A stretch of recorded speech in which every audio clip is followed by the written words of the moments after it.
In Damon Lindelof's masterpiece Watchmen, masked vigilantes are treated as outlaws in an alternate reality 2019. I'm Rob Licuria, senior editor at Gold Derby. I'm here with Tim Blake Nelson, who co-stars as Wade Tillman, otherwise known as Lookingglass. Tim, Watchmen is so ambitious in the story it's telling and also the way it tells it over the course of 9 episodes. What were your expectations going in before you started shooting?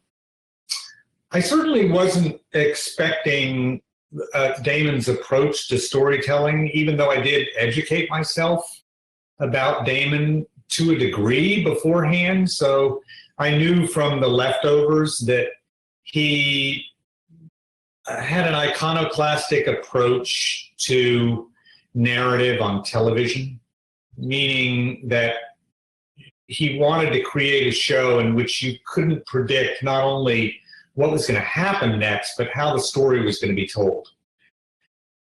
But I had no idea the extremes to which he would go. I look at the show almost like a cubist piece of art, in which you get everything you need, but not on the expected planes of reality and in the way that you're normally accustomed to seeing stuff. So he paints a picture in which you can see all angles of a nose, both eyes from different perspectives, the side of a head as well as the front of a head. It's really, for lack of a better word, deconstructed. But again, I prefer to look at it as cubist. Because I simply hadn't seen that style of storytelling on television, and that's what's been so rewarding about being, just to extend the painting metaphor, a color in Damon's palette. Yeah, you know what? I love that. That's never really occurred to me. It's a great way to think about this show because it is deconstructed and it is abstract, but yet it's so real and present and in the moment. Despite how off the wall, perhaps maybe it is in its aesthetic and style, did you really appreciate its sense of urgency about things like prejudice and violence and race and identity? What were your thoughts on how it's so grounded in the harsh reality that we're living in right now? Yeah, it's yet another testament to Damon that the show seems not only sensitive to what was going on at the time that we were shooting it, but also prescient in terms of what was going to happen. Damon has great antennae for what's happening in the culture. Not only do we have the tumult in the wake right now of the George Floyd killing and the horrific racial overtones of that and its exposure of the systemic racism in our country, all dealt with in Watchmen in an incredibly sophisticated and sensitive way. But you even have more oblique and unexpected prescience in the show, in that the police officers are wearing these masks that seem to anticipate the pandemic in a strange way. Were they wearing masks against a literal virus? No, but they were wearing masks against another sort of spiritual virus. And that's in Damon's show. And it's really remarkable that he was able to infer that, not only what was happening around him, but what was going to happen.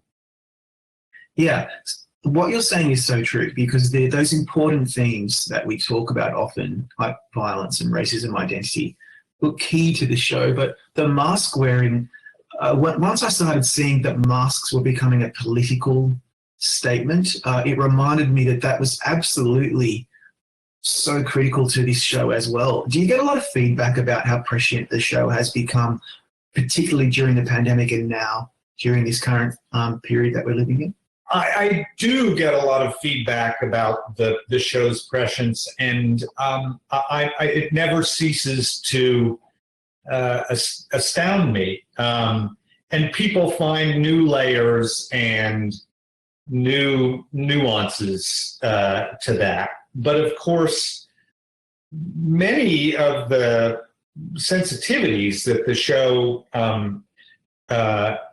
keeps exposing about itself as we move through the pandemic and the other issues that are convulsing America right now are really unfortunate ones. And so you really almost don't want to be giving Damon credit, and I don't think he would want credit, frankly, because the ways in which the show continues to find meaning are rather tragic ones. Yeah. I found it really interesting that the show is set in Oklahoma in the 1920s and current day. Were you excited about spotlighting a part of America that you grew up in? I really was. It's one of the reasons that I found the show irresistible. Not only was it set in Oklahoma, along with outer space and an approximation of whales and all the insanely exotic places where the show travels in New York City, New Jersey, but also that Damon had done it so accurately, sensitively, and I didn't feel in a way that lent itself to agitprop. It all felt true. It didn't feel ever like propaganda. And then even more thoroughly, if you look at the way the show is photographed and production designed, as somebody who grew up in Oklahoma, I never looked around on our sets in Atlanta and thought, well, that's inaccurate or that doesn't feel like Tulsa. They really had done their research. I keep getting questions about how much I pitched in or helped. And my God, beyond my character, zero. It was really all Damon and his team. Yeah, incredibly talented crew on this show, like on most of Damon's work. It reminded me also that you've mentioned in the past that Lookingglass, the alter ego of your character, wears that reflective mask to hide his identity. And to me, that would seem, as not a performer, so challenging. And yet you've mentioned that it was actually quite empowering. How so?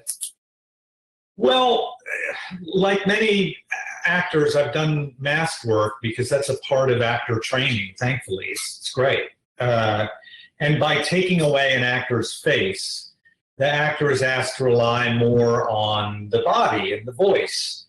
And so, of course, I anticipated that having the mask on would force compensatory work in amplification of my voice and the body, that I would move more and speak more with more gusto, volume, speed, who knows. But I felt that it would amplify my voice, amplify the use of my body. And what I found was that the mask was so empowering, mainly my mask, because it's not only opaque, but it's reflective. And so that makes it something beyond opaque. It really implicates the person with whom Lookingglass is ever speaking. And I just suddenly found instinctively that I needed not to do more with my body and voice, but actually less. And he ended up becoming, at least in my strange career, one of the more restrained characters I've ever played, with more quiet, more subtlety, more delicacy, fewer words, fewer gestures than I'm normally asked to play. And this was a great relief for me because I've always really wanted to play a character who needed to do less. Usually I'm offered these roles that are more outlandish. Either they're outlandishly stupid, or they talk a lot, or who knows. And this was just a quieter, more restrained character, and I found it a great pleasure to get to do that finally. Yeah, I mean, you couldn't find someone more different to, say, Buster Scruggs, for example. And, right. Yeah. I had a lot of predetermined ideas about Lookingglass as the show premiered, because he starts off as an interrogator, and he's to me he felt quite menacing, maybe because of the reflective mask. But we learn so much about him and how he's not that at all. Episode 5 is the key, obviously, to understanding him. When you received that script, what were your initial thoughts? What went through your mind about how you were going to tackle it? In certain respects, I was quite surprised, and in ways that normally would have sideswiped me. But in other respects, I was quite heartened. And no, I'm not going to say I was heartened because I had a lot to do. That was great, but it was more that you always have the fear when you're doing television and they're writing the show as you go along. The decisions you've made aren't going to cohere with stuff that they put in forthcoming episodes. That's the common issue with doing television, and it's actually also why it can be quite exciting. So I have been told one backstory for the character of Lookingglass, and this wasn't it. And so I was working on a set of assumptions that just no longer obtained. And so I was quite startled. And yet at the same time, because Damon and his writers are so adept and so sensitive and so caring about their performers, even though they changed the backstory quite dramatically, they didn't change it in spirit, even though it was wildly different from what I was working with. And so that's why I say I was both sideswiped and incredibly gratified. And very, very excited to try and play the incredible predicaments in which the character finds himself in that episode. Yeah. See, because Wade is so complicated because he's suffering from that significant trauma in his life, in his formative years. How much of that played a part in the way you decide? I mean, he's actually quite a tragic figure, and you have to bring this guy to life and kind of give him life. And how much of that trauma was important to you in doing that? Well, it was all. I mean, that stuff is essential. But again, I had this other story, which, in a sense, personally was at least as tragic and painful. In another sense, more so. And so I'd been fueling a lot of what was going on in episodes 1 to 4 with that story already. And so it was almost like stepping into a completely different suit that had still been tailored to perfection by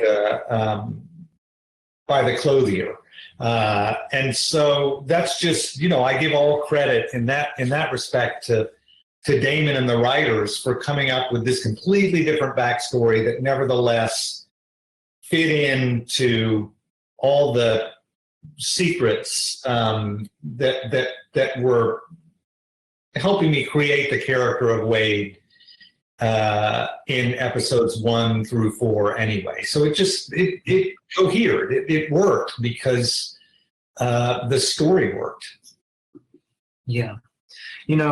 Sometimes I think I would have loved to have seen more Watchmen, but I totally understand Damon deciding to call it a day. What were your thoughts? Because it could have been ongoing, but it's now been decided that this might be it for Watchmen. Do you miss it? Would you have done more? I certainly would have done more, particularly if Damon was going to be the showrunner. With Damon not the showrunner, it would be difficult for me to. It's hard for me to imagine an iteration of this show without at least Damon's input. He doesn't need to be the showrunner if he doesn't want to be, but you do want Damon's input ideally, because my God, look what he did. He had the temerity to not just to retell the story that's in the graphic novel and that's in the Zack Snyder movie and do his own version of it. No, he didn't do that. He looked at that as history or as canon and imagined a future and a past for all of that. And it's breathtaking.